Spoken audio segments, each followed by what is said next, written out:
안녕하세요. 닥터 MBC 목서윤입니다. 한국인들이 위장과 관련된 질환으로 병원을 찾을 때 특히 속쓰림을 호소하는 경우가 많은데요.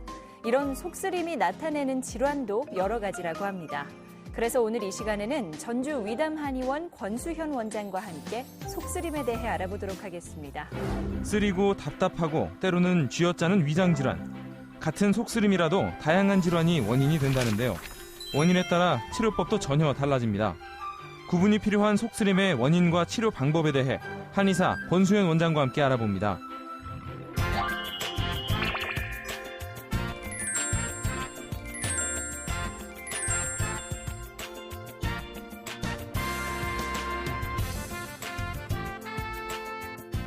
안녕하세요, 원장님. 네, 안녕하세요. 네, 오늘은 위장질환인 속쓰림에 대해서 이야기 나눠보는데요. 네. 속쓰림이라는 거는 어떤 걸 이야기하는 건가요? 네, 우리가 쓰리다 이런 표현을 할 때 보통 찰과상이나 화상 이런 거 입을 때 쓰리다는 표현을 쓰는데요. 이러한 느낌이 위장을 중심으로 해서 이 가슴에서부터 아랫배까지 펼쳐지는 이런 느낌이 난다. 이런 것을 우리가 속쓰림이라고 표현을 합니다. 일반적으로 우리가 속쓰림이 느껴졌을 때는 우리 소화기관 내부에 점막이 어떤 외부 인자에 의해서 손상을 받았을 때 느껴지는 증상을 속쓰림 표현을 하는데요.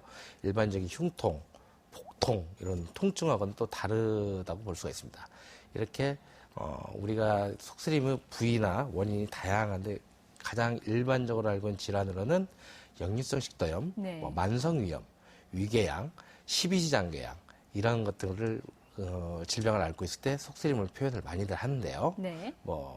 일반 의학적인 기본 원리로 따지자면은 위장 내부를 공격하는 이 공격인자와 위장 내부를 방어하는 이 위장 내부 점막을 방어하는 방어인자 사이에 균형이 깨졌다라고 표현을 하고 있습니다.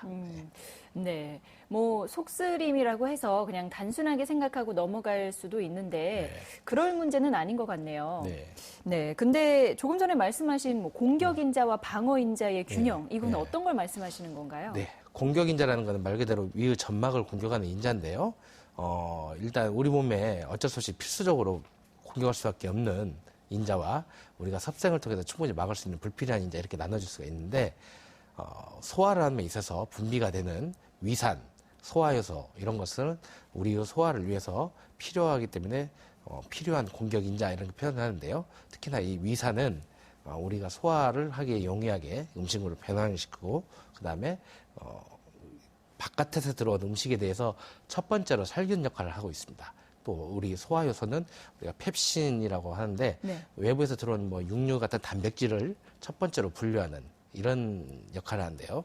이런 위산이나 소화효소, 위의 액은 결국은 실제적으로 우리 몸도 결국은 단백질이니까 닿게 되면 공격적인 역할을 하는데 어쩔 수 없이 소화를 위해서 분비되는 걸 말하는 거고요. 네. 자, 그 외에 이제 불필요한 공격인자라는 거는 충분히 우리가 이제 멀리할 수 있고 피할 수 있는데 생활에서 얻어지는 건데 먼저 맵고 짠 음식 이런 것들은 위의 점막을 공격하기 용이하고요.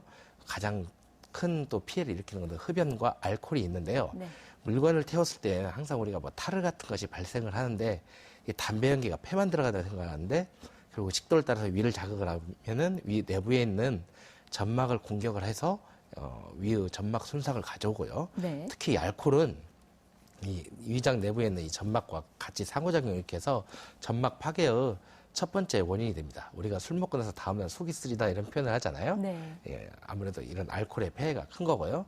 기타 우리가 오랫동안 복용한 항생제, 소염제, 진통제, 혈전용액제 이런 약들도 결국은 우리 뱃속에서 점막을 손상시키고 출혈성 위험을 일으키는 요인이 되기도 합니다. 그 외에 요즘 방송에도 많이 나오지만 헬리코박터균이라는 게 있잖아요. 네. 이런 균은 직접적인 위장 내부 벽을 파괴를 해서 위장의 속쓰림을 유발시키는 그런 원인이 될 수가 있습니다. 방어인자에 대해서 다시 설명을 해드릴게요. 방어인자는 아까도 제가 설명을 많이 했지만 위장 내부에 있는 점막을 보호하는 전반적으로 점막에 도포되어 있는 물질을 말하는 건데요.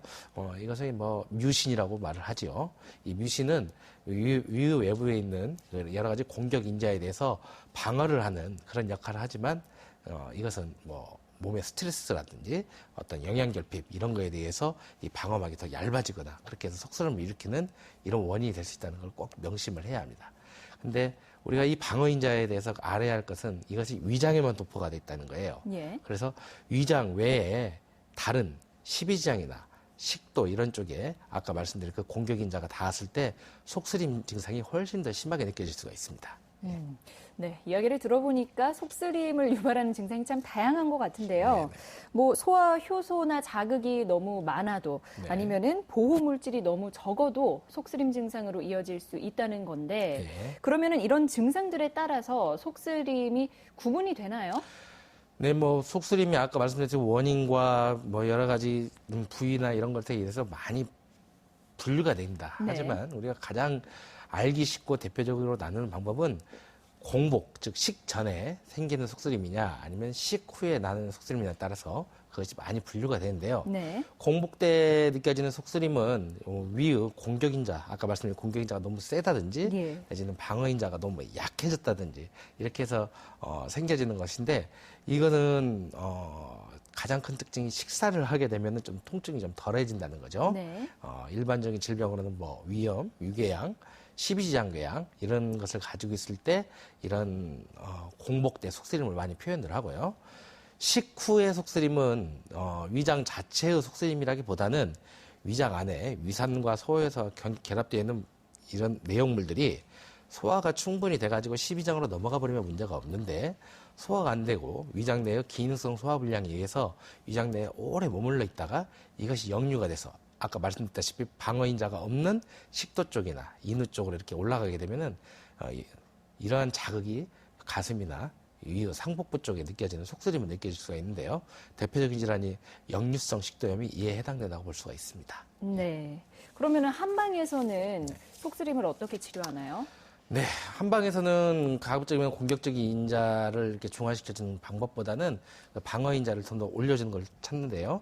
방어인자 중에 대표적인 것이 아까 뮤신 말씀드렸잖아요. 이 뮤신이라는 거는 이 단단백질, 탄수화물로 코팅된 단단백질로 이루어졌는데 그 주성분은 결국 물이거든요. 근데 위장 내에 이 충분한 진액이 공급이 돼야만이 이 점막, 즉 뮤신이 충분히 풍부해질 수가 있는데 우리 몸에서 진액을 담당하는 신장 기능이 충분히 보강이 돼서 신장에서 위장에 충분한 진액이 공급이 되면은 점액이 충분히 또 충만할 수가 있습니다.